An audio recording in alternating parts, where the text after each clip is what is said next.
পৃথিবীর বুকে যারা স্বৈরাচারী করে তাদের পরিণতি এরকমই হয়।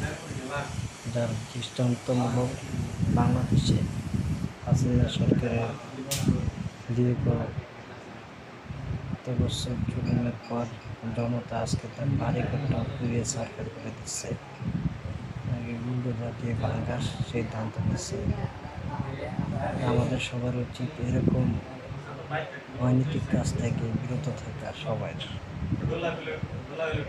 যে ক্ষমতায় মানুষকে ঘৃণা করায়, যে শাসককে মানুষ সবসময় অভিশাপ দেয়, এইসব শাসক থেকে দূরে থাকা, এইসব মন মানসিকতা দূরে থাকা প্রতিটা মানুষের